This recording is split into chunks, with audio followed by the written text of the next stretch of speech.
La parole est à Ariel Veil, maire de Paris Centre. Merci, monsieur le maire. Effectivement, à travers le village, cette plaque, c'est toute l'histoire d'un quartier qui a été et qui reste un quartier de refuge que nous commémorons les mémoires LGBTQI et auxquelles nous rendons hommage. Le bar Le Village sera reconnu, c'est ce qui sera inscrit sur la plaque comme le premier bar gay du Marais. Et c'est vrai, en 1978, alors que le Marais était un quartier d'artisans, je ne sais pas s'il était plus drôle, enfin il était plus pauvre, c'est certain, et plus pouilleux. Alors que donc c'était un quartier d'artisans, la communauté homosexuelle se retrouvait à l'époque dans des quartiers, mais dans d'autres quartiers, plutôt à Saint-Germain-des-Prés le jour, et dans la rue Sainte-Anne, c'était déjà Paris-Centre, vous voyez, mais la nuit, et plutôt derrière des portes fermées. Et c'est à ce moment-là que Joël Leroux et son compagnon Jean-Claude Zamora décident d'ouvrir le bar Le Village, dont vous avez compris que c'était une référence au Village new-yorkais. Et donc, au 12 rue du Plâtre, c'est le premier d'une série de bars qui vont s'installer dans le quartier et, de fait, le transformer en un quartier qu'on appellera gay, en tout cas un quartier d'accueil pour les communautés LGBTI+. Je pense au Central, je pense au Piano Zinc, je pense au Swing, au Quetzal, au Subway qui est toujours là, l'Open Café aussi, le Quetzal. Il y a certains de ces établissements, d'ailleurs, sont effectivement toujours là.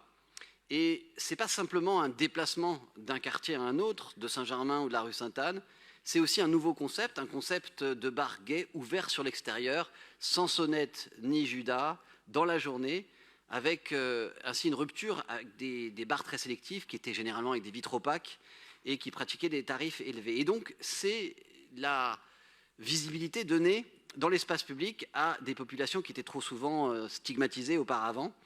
Et c'est pour les communautés gays un nouvel espace de liberté qui s'ouvre et qui perdure jusqu'à aujourd'hui.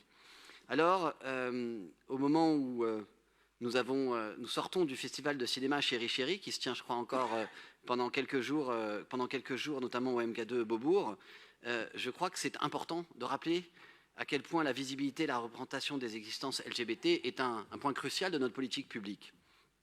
Et donc, avec ce bar, les communautés LGBT ont pu prendre leur quartier dans le Marais. Et j'ai cité d'autres bars qui se sont ouverts à la suite, mais je voudrais aussi rappeler que les propriétaires du bar Le Village ont pu ouvrir un second bar rue Michel Lecomte, le Duplex, et c'est là, au 3e étage de l'immeuble, qu'est né Aide, fondé en 1984 par Daniel Defer, après la mort de Michel Foucault, son compagnon.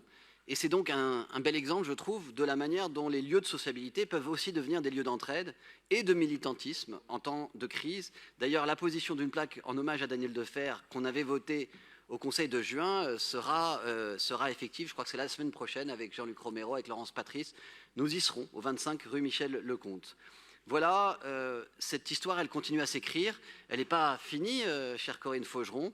Nous avons continué avec Jean-Luc Romero, notamment à ouvrir des lieux qui sont importants, des lieux qui ne sont pas que des lieux festifs, mais qui sont néanmoins importants pour les communautés LGBTQI+. Je pense notamment tout près de là, aux 5 rue Pierre-Hollard, à l'ENIPS, dont nous avons inauguré les nouveaux locaux il y a quelques semaines, un centre à rayonnement régional qui propose des actions de soutien psychologique et de prévention pour la santé. Voilà, je ne sais pas si c'est très drôle, mais c'est très important, avec des consultations psychologiques, médicales et sexologiques.